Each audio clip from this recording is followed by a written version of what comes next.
bugungi bir kunlik ishlaringizning utuqliq bo'lgan bo'lishini umid qilaman. Qadrli do'stim, oldi bilan sizdan so'rab boqqim kelyotdi.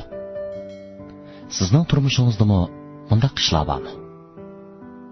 Ya'ni agar birarsi sizga uchur yezib qolsa, siz sekund ichida qaytarsiz-yu, lekin uning sizga uchur qaytarmoqi ba'zi mushkul. Bu rastilla ba'zida odamni bearam qilib qo'ydi. Lekin shu topda mushundaq tuyg'udagi do'stlarimga yana shuni aytqim kelyotdiki, amaliyotda buningdan ichinishliklarim bor. Ya'ni uchuringizga faqatla javob qaytarmaslik. Balkim bu xildagi kishilar bilmasligi mumkin. Amaliyotda uchurga vaqtida javob qaytarishning o'zi bir axloq. Bu to'g'risida mundaq bir ishni sizga so'zlab bergim kelyotdi. Oshiq mashhurlar bayrami harpisida sinfda muhabbatlashayotgan o'quvchilarning ko'pligini bilib, ularni bir kun qo'yib berishni qaror qildi. Hamda darsdan tushib, sinfning undidor to'pida barliq o'quvchilarni chaqirib turib, ularni atisi dam ilishga qo'yayotganligimni aytdim. O'z ko'nglimda o'quvchilar mening bu shafoatimdan xush bo'lib, bas-basda javob qaytardi deb o'ylagan edim. Biroq uchur avatib yarim soat o'tgan bo'lsa-mu, topda birasimi menga javob qaytarmadi. Shuning bilan men yana ularning undidor to'pining ovozini etayotganligidan ansirab, yana birma-bir chaqirib, uchurni ko'rgan bo'lsanglar, birini avatinglar deb yozib qo'ydim. Gerçi ko'pinchilari birini qaytarib, meni xotirjam qilgan bo'lsa-mu, yana qisman o'quvchilar qaytarmagan edi. Shuning bilan men sinf boshlig'iga telefon qilib, uningga uchur qaytarmaganlar bilan aloqalashib, ati dam olish ekanligini uqtirib qo'yishga topildim. Sinf boshlig'i bir oz jim bo'lgandan keyin menga Nijat muallim, ko'pchilikning yanfoni yendidan ayrilmaydigan tursa, hatto dars vaqtida to'xtamay telefon o'ynaydi. Undidormi har vaqt o'chiq holatda. Ko'pchilik uchuringizni allaqachon ko'rib bo'ldi. Faqat shu qaytarmagan gap.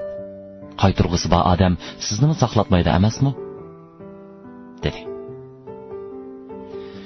Men buni anglab turib qoldim. Lekin yana o'ylab baqsam, amaliyotda rost emasmi?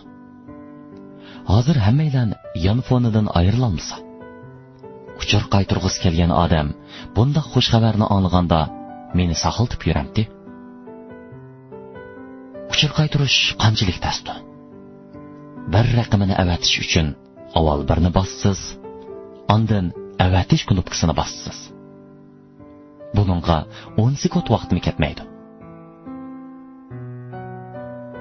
Shunday do'stim, amaliyotda boshqalar sizga uchur avatgandan keyin sizni shu hamon javob qaytardi deb qarmaydi. Faqat sizning har qancha aldirash bo'lib ketsangizmi, uni ilik ilib, gaplariga inkos bildirib qo'yishingizni istaydi. Sizga uchur qilishim, albatta bu oldi bilan sizga bo'lgan hurmatim. Uchurimni topshirib olgan bo'lsangiz, undaqda vaqtida javob qaytarib eting. Chunki bu sizning fazilatingiz. İnsanlar orasidagi hurmat o'zaro bo'ladi.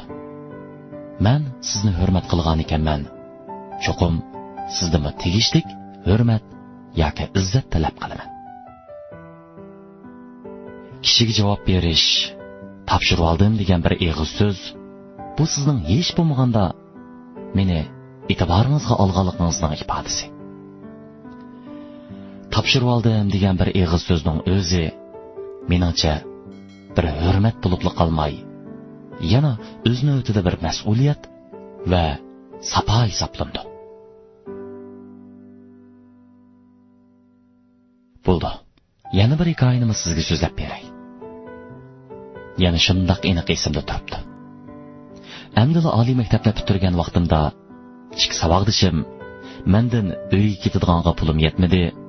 Uyga berib qaytarib beraman deb jami 1000 qarz olgan edi.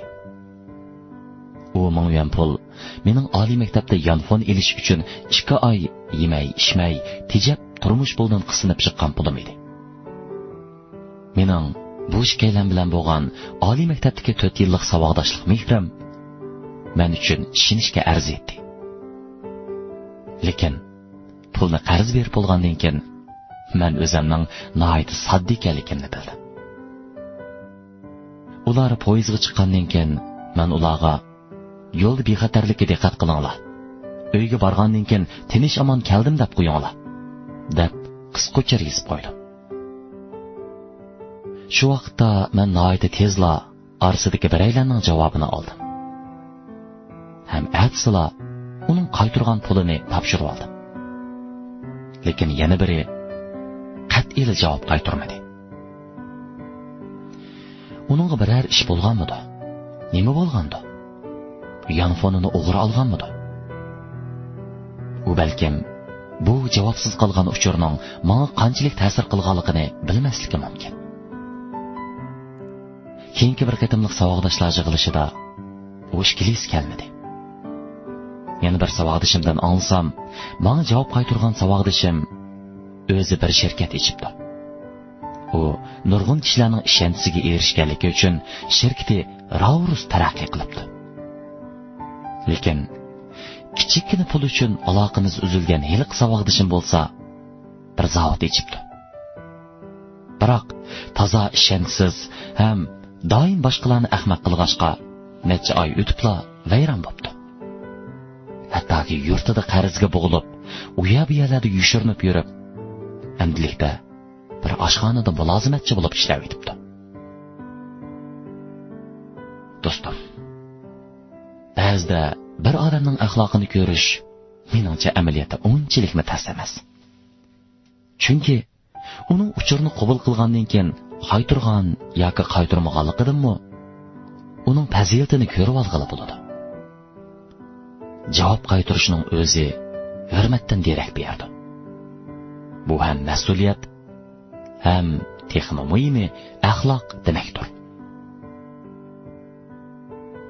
Meningcha cho'ng ishlarni ta'virtaligan odamlarning ko'pinchasida bir xil sifat bo'ladi. U bo'lsa-mu boshqalarning so'ziga vaqtida javob qaytarish. Chunki javob qaytarish rostila tas emas. To'pda sizga gap qilgan bo'lsa, uningga bir javob qaytarib etsangiz, uchur avat kishining nurg'un vaqtini tejab bera olasiz. Rahbaringiz uchur avatib sizni ishga buyurgan bo'lsa, javob qaytarish orqali ularga o'zingizning mas'uliyatchan odam ekanligini bildira olasiz. Ota-onangiz uchur avatib ahvolingizni so'rasa, oddiygina bir javob orqali ularni xotirjam qila olasiz. Do'stlar uchrashishda kechiringlar, bugun vaqtim yo'q degan oddiy javobingiz bilan balkim oranglardagi munosabatning aloqalashmaslik sababidan uzilib kelishining oldini ola olasiz. Siz boshqalardan qarz olgan bo'lsangiz, shu kishi sizni izlaganda aniq bir vaqtni berish orqali uning texmi cho'nqur ishonchisini qo'lga keltira olasiz. Turmushda bir xil hurmat bor. U bo'lsa-mu javob qaytarish. Bir xil mas'uliyat bor. U bo'lsa-mu javob qaytarish. Bir xil axloq fazilat bor. U bo'lsa-mu javob qaytarish. Xo'sh, qadrli do'stim, bugun sizni izlagan kishilaringizga vaqtida javob qaytara oldingizmi?